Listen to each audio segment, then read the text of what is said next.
Der Pablo vom SRF Virus, generell vom SRF, ist ja legendärer, ist ja wirklich absolut legendärer Moderator. Da könnt ihr mir sagen, was du willst, aber das ist einer von, sagen wir mal, von den Moderationsvorbildern. Er bringt ein bisschen die junge Art ins SRF, das ist hure wichtig, und er bringt das sehr, sehr gut über. Und mir interessiert das jetzt gerade. Synthetisches Gras, das musst du wissen. Synthetisches Gras? Hä? Ich kiffe zwar nicht, aber es interessiert mich. Weed, Hasch, Zibeter, Edibles, Waxtee, Blütenstaub, wir müssen nicht lügen, in der Schweiz wird ordentlich reingekifft. Ein Problem. Von diesen Drogen, die man bis jetzt immer behauptet hat, es kann keine Überdosis geben, gibt es massive Überdosen. Der Grund dafür? Synthetische Cannabinoide, die vermehrt ihren Weg auch in inländische Märkte hineinführen. Eine riesige Gefahr dabei ist, dass man es von Augen fast nicht unterscheiden von regulärem Weed.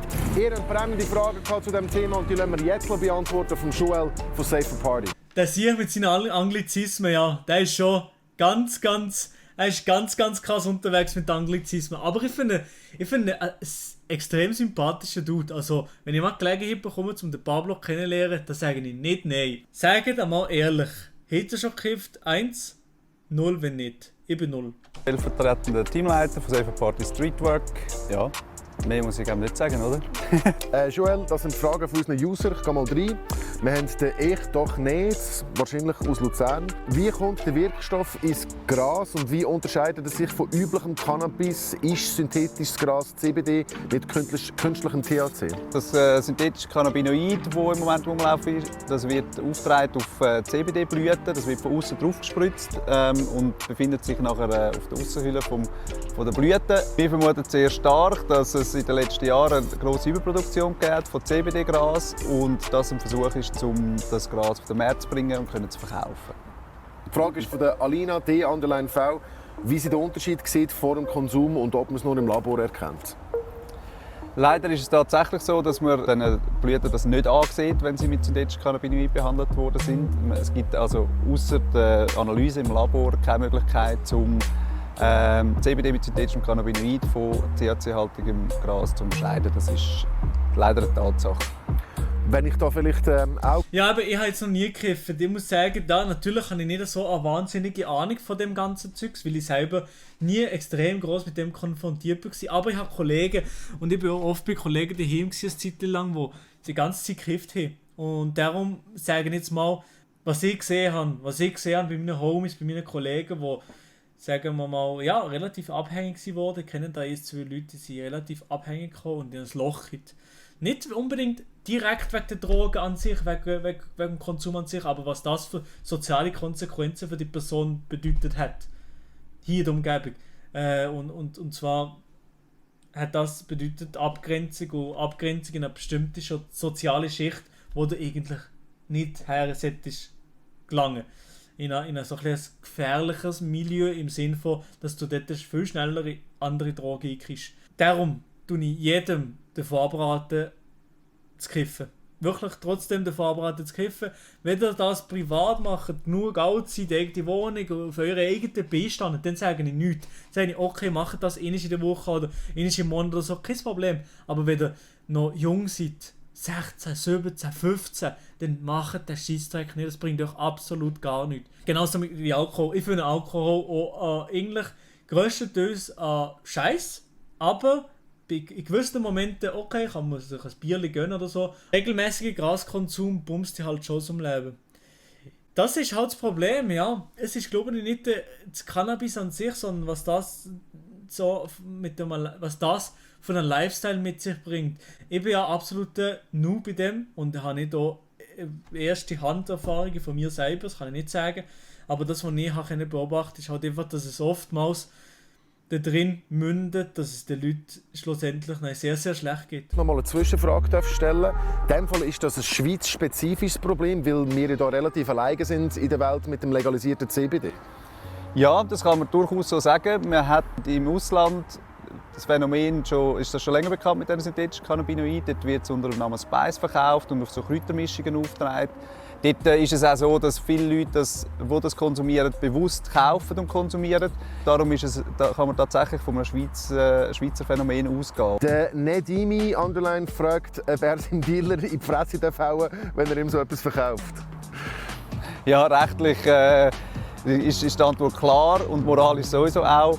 Dazu kommt, muss man vielleicht auch noch sagen, dass der Dealer häufig gar nicht weiss, was er da verkauft. Er bezieht das ja auch von irgendeiner Quelle, darum eher nicht. Ich muss auch ehrlich sagen, ich kenne keinen einzigen Dealer, aber ich habe wirklich das Gefühl, ich mache 1 bis 2 Telefone. Wahrscheinlich eher ein einziges Telefon und direkt habe ich einen Dealer am Telefon. Also wirklich, ich habe das Gefühl, das ist kein Problem. Die nächste Frage kommt von der Lolly, Underline Oli. Sie fragt, gibt es verschiedene Arten von synthetischem Gras? Das gibt es tatsächlich. Es sind unzählige von diesen synthetischen Cannabinoiden im Umlauf. Sie wechseln auch relativ schnell. Das ist mitunter ein Teil der Problematik, oder? Dass die Substanzen produziert werden. In dem Moment, wo sie produziert werden, sind sie legal. Irgendwann kommen sie ins Betäubungsmittelgesetz und nachher verschwinden sie aber auch wieder vom Markt, weil man die synthetischen Cannabinoide genau zu dem Zweck eigentlich produziert, dass sie nachher legal verkauft werden können. Und darum, ja, es gibt sehr viele verschiedene von diesen Substanzen. Also hat man auch eigentlich, falls man das jetzt bewusst würde rauchen und suchen, gar keine Garantie, dass man zweimal das Gleiche bekommt? Nein, überhaupt nicht. Wie viel schädlicher ist synthetisches Gras verglichen mit normalem Gras? Die Substanzen, je nachdem, welche das man verwünscht, 50 bis 100 Mal stärker ist als THC. Oh mein Gott, ja, aber schon nur das, weil er absolut keinen Plan hat, was euch der Dealer eures Vertrauens andrehen, schon nur weil er absolut gar keinen Plan hat, was der euch in die Hände drückt. Für mich als vorsichtiger Mensch wäre das schon zu viel Risk. Über die gesundheitlichen Folgeschäden kann man nichts sagen, weil einfach keine wissenschaftliche Forschung dazu gemacht worden ist.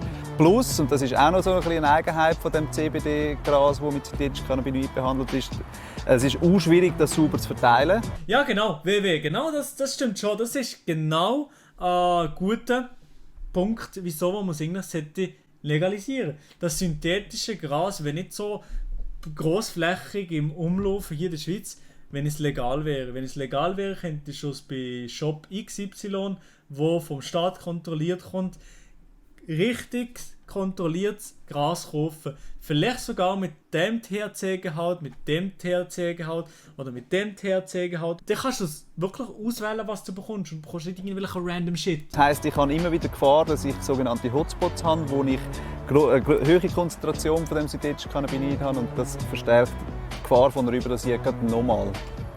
Ja, und wenn du dann das Gefühl hast, du rauchst normales Gras und machst deine üblichen Kampfkiffer, ja, dann hast du den Scheiß. Okay. Mix D fragt, wie man muss reagieren, wenn man davon geraucht hat. Wie kommt man quasi oben runter?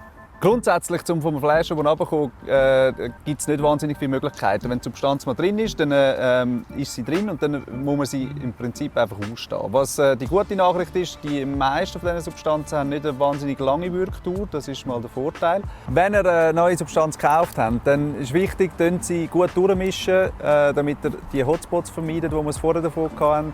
Nehmt 2-3 Züge vom ersten Joint, wartet 20 Minuten.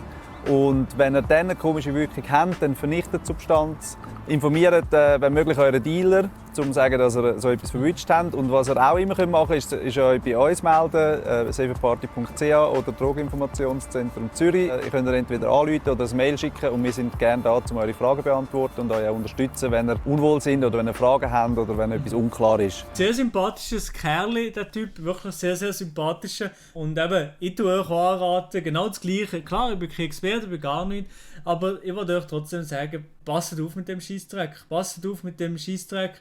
Nehmt generell nicht den Scheissdreck und wenn ihr nehmt, dann passt sehr, sehr gut auf. Aber ja, ich sehe das so, das Video sehe ich irgendwie auch als Beispiel dafür, wieso man das Ganze legalisieren sollte. Ich muss sagen, ich bin mir oft nicht ganz sicher, ob ich auf einer Legalisierung bin oder nicht.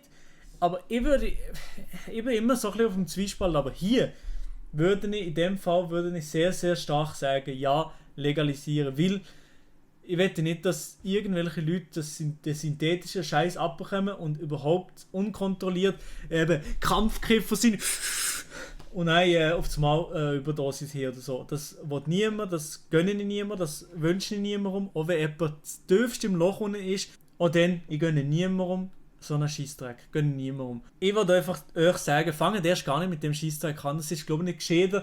besser gar nicht mit dem Scheiß anzufangen. Real Talk, geht er gar nicht anfangen mit dem Zeugs. Dann hätte er die ganzen Probleme nicht. Wir haben es gesehen, wir haben es gehört, das Gras ist in der Schweiz. Wir haben hier eine Sondersituation mit der Überproduktion vom CBD. Das muss nicht erkennen. Darum. Die heutige Jugend ist wirklich so am Arsch, was Alkohol, Kiffen und Rauchen angeht. Das weiß ich nicht, ob das die heutige Jugend ist. Ich meine, du gehörst ja auch zu der heutigen Jugend. Gefühlt, ich gehöre noch halbwegs zu der heutigen Jugend. Ich glaube, bei uns war es auch schon schlimm gewesen. Also bei mir, von so wie ich in der OSB war, in der Oberstufe, vor 8, 9 Jahren oder so, es war schon genau gleich dann. Es hat schon immer Leute gegeben, die extrem viel gekifft haben, gesoffen haben, vor allem bei uns im Oberland. Also da, ich weiß nicht, ob das ein riesiger Unterschied ist im Fall. Da kann ich dir wirklich nicht sagen. Ich glaube, die Jugend war schon immer so gewesen und die ältere Generation ist schon immer dazu tendiert, einfach zu sagen, ja, der Junge ist einfach alles scheiße, aber man muss den Jungen auch, weißt, ein bisschen Aufklärung bringen. Man kann nicht einfach nur sagen, die Jungen sind dumm. Seid euch dessen bewusst beim Konsum von Weed. Raucht langsam, raucht vorsichtig. Falls du schon Erfahrungen gemacht hast mit dem synthetischen Weed, dann mach deinen Beitrag dazu, dass der Scheiß aufhören kann und teile es mit den Leuten. Teile deine Erfahrung in den Kommentaren. Ja, das ist ein Ehrenmann. Pablo, wirklich geiler Moderator. Ja, wirklich nichts mit der ganzen Thematik eigentlich zu tun. Mit Kiffen generell, sogar mit Alkohol. Ich trinke nie Alkohol und noch nie Alkohol getrunken. Von dem her habe ich eigentlich gar nicht mit dem Ganzen so am Hut. Aber ich finde es trotzdem wichtig, mal kurz darüber geredet zu haben. Habe es interessant gefunden und finde den Pablo sympathisch. Also passt ja alles zusammen, oder? Sehr, sehr cooles Video. Sehr, sehr cooles Video. Das heißt, er macht auch gute Sachen. One is the loneliest number that you'll